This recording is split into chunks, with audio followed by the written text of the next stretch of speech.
তো চট্টগ্রামবাসী, আমরা আজকে আপনারা দেখেছেন যে বাংলাদেশের ইতিহাসের সর্বোচ্চ বৃষ্টিপাতের রেকর্ড গত 55 বছরের ইতিহাসে আজকে আবার পুনরাবৃত্তি হয়েছে। গতকাল বিকাল 3টা থেকে আজকে 3টা পর্যন্ত 412.3 মিলিমিটার বৃষ্টিপাত রেকর্ড করা হয়েছে এবং সন্ধ্যা 6টা পর্যন্ত 425 মিলিমিটার বৃষ্টিপাত রেকর্ড করা হয়েছে। এর আগে 2007 সালে 408 মিলিমিটার বৃষ্টিপাত রেকর্ড করা হয়েছিল এবং 1983 সালে সর্বোচ্চ 510 মিলিমিটার বৃষ্টিপাত রেকর্ড করা হয়েছে। এবং আমরা আরেকটি ডাটা যেটা পাচ্ছি 7 তারিখ, 8 তারিখ, 9 তারিখ, 5 তারিখ, 6 তারিখ, 7 তারিখ, 5 জুলাই, 6 জুলাই, 7 জুলাই, এই 3 দিনে টোটাল 640 মিলিমিটার বৃষ্টিপাত রেকর্ড করা হয়েছে, যেটা অতীতের সবচেয়ে বেশি বৃষ্টিপাতের রেকর্ড। তো আমরা যেটা চট্টগ্রাম শহরে গতকাল পর্যন্ত আমি মনিটরিং করেছি। গতকাল পর্যন্ত আমি মাঠে সব জায়গায় গিয়েছি, শুধু একটি স্পট ছাড়া, কাদালগঞ্জ ছাড়া অন্য জায়গায় পানি ছিল না। আজকে যেহেতু ভারী বৃষ্টিপাত হয়েছে এবং বাংলাদেশের ইতিহাসের সবচেয়ে বেশি ভারী বর্ষণ হয়েছে এবং 412 মিলিমিটার বৃষ্টিপাত রেকর্ড করা হয়েছে 24 ঘন্টায়, গতকাল বিকাল 3টা থেকে আজকে বিকাল 3টায়। কাজে আমরা আসলে দেখেছি মানুষ নিচু এলাকায়, যেসব এলাকায় মানুষরা আছে, মানুষ কষ্টে ছিল, তারা জলাবদ্ধতায় নিমগ্ন ছিল, তারা অসম্ভব কষ্ট পেয়েছে। তা আমি সেজন্য দুঃখ প্রকাশ করছি এবং আমি মনে করছি যে আমরা ইনশাআল্লাহ মহান রব্বুল আলামিনের রহমতে সবাই মিলেই এই দুর্যোগ থেকে আমরা উত্তরণ ঘটাতে পারব। এই প্রাকৃতিক দুর্যোগ আসলে বলে কয়ে আসে না। এখানে আমরা দেখতে পেয়েছি যে বৃষ্টিপাত হতে হতে হতে হতে এমন একটা স্টেজে গেল যে আমরা যেটা বুঝতে পারছি আগামী 3-4 দিনও এই বৃষ্টি থাকতে পারে। কাজে আমাদেরকে সর্বোচ্চ সাবধানতা অবলম্বন করতে হবে। আমাদের এই ভারী বর্ষণের যে সমস্যাটা হয় সেটা হচ্ছে যে পাহাড় ধস। আগেও আমরা দেখেছি 2007 সালে পাহাড় ধসে 127 জন মৃত্যুবরণ করেছে এবং এরপরেও আমরা বিভিন্ন সময় পাহাড় ধসে মৃত্যুবরণ করতে দেখেছি। আমরা আজকে রহমাননগরে আমরা 32 বছরের একজন যুবককে মৃত্যুবরণ করেছি, ইন্নালিল্লাহি ওয়া ইন্না ইলাইহি রাজিউন। আমি তার পরিবারের কাছে দেখা করতে গিয়েছিলাম এবং মৃত্যুবরণকারী ব্যক্তিকে আমি সেখানে তাকে দেখতে গিয়েছিলাম এবং সেখানে তার যে জায়গায় এই ঘটনাটা হয়েছে সেখানে আমি দেখেছি, আমার সাথে এলাকার সংসদ সদস্য ছিলেন। তো যে ব্যাপারটা আমি লক্ষ্য করেছি সেটি হচ্ছে সেখানে পাশে যে বাড়িটা ছিল সেখানে একজন কাজ করেছে, বাড়ির কাজ করেছে, সেখানে ফাইলিং করেছে। তো সেটি একটি কারণ, বাট এই যে বৃষ্টির কারণে, ভারী বৃষ্টির কারণে যে মাটিগুলো নরম হয়ে যাচ্ছে সেটা একটি কারণ।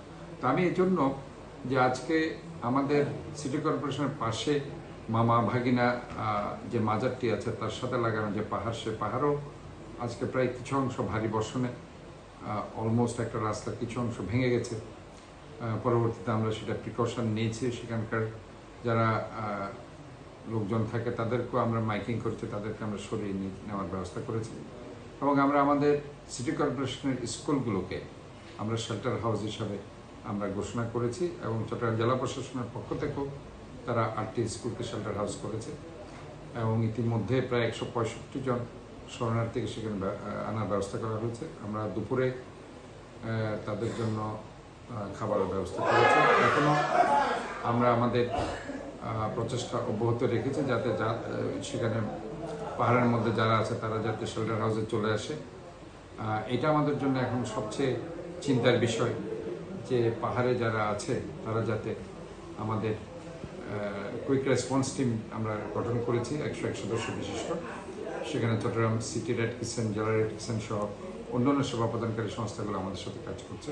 কাজে আমি মনে করি আমাদের সর্বাত্মক যে প্রচেষ্টা, সেটা আমাদের জনগণকে যাতে আমরা এই যে ডিজাস্টার থেকে আমরা যাতে মুক্ত রাখতে পারি মহান রব্বুল আলামিনের রহমতে, এবং আমরা যাতে একটা জলাবদ্ধতা থেকে জনগণকে আমরা মুক্তি দিতে পারি। উল্লেখ্য একটা জিনিস মনে রাখতে হবে, নর্মাল যে বৃষ্টিপাত সেটা এবং এটার সাথে পার্থক্য আছে।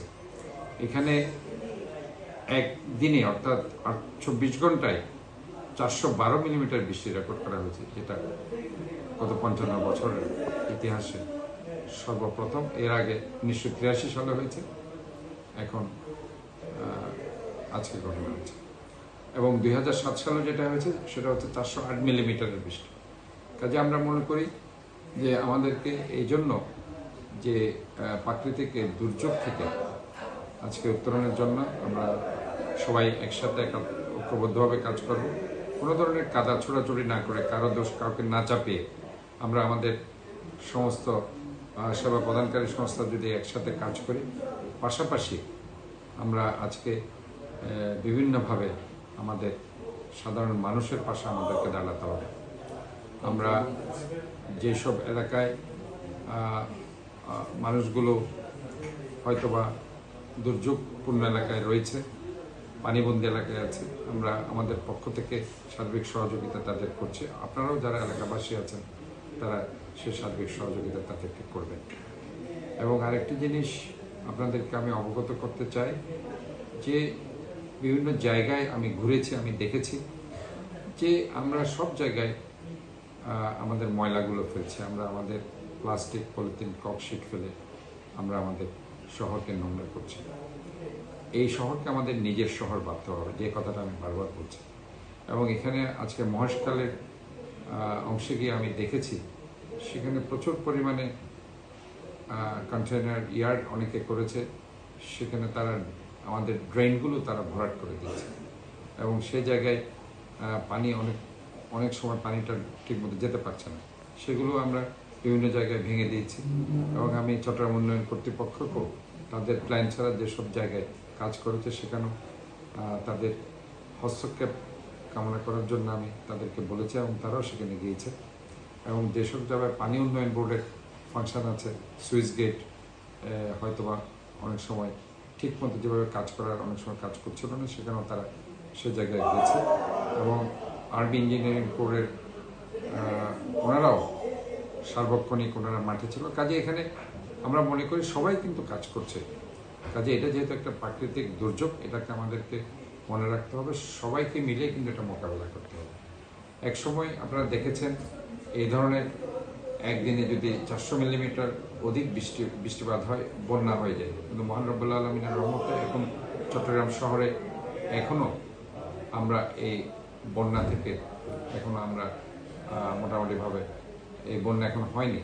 তো এটা আমরা মহান রব্বুল আলামিনের শুকরিয়া আদায় করছি।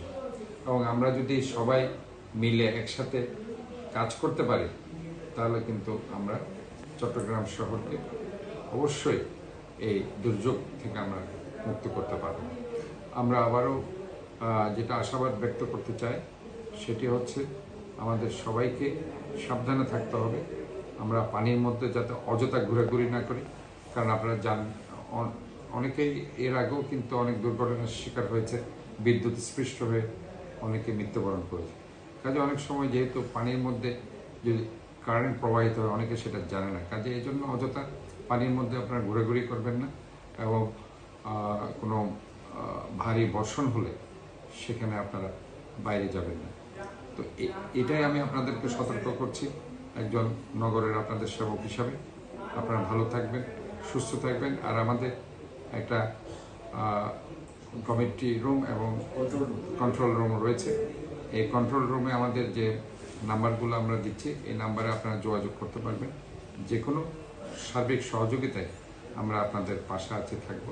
এবং আমাদের কন্ট্রোল রুমে আমাদের কর্মকর্তারা থাকবে, আপনারা তাদের সাথে যোগাযোগ করতে পারবেন।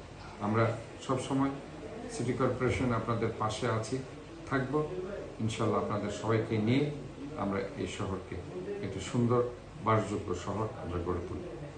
আপনাদের সবাইকে ধন্যবাদ। আপনারা ভালো থাকবেন, সুস্থ থাকবেন, সুন্দর থাকবেন। আসসালামু আলাইকুম।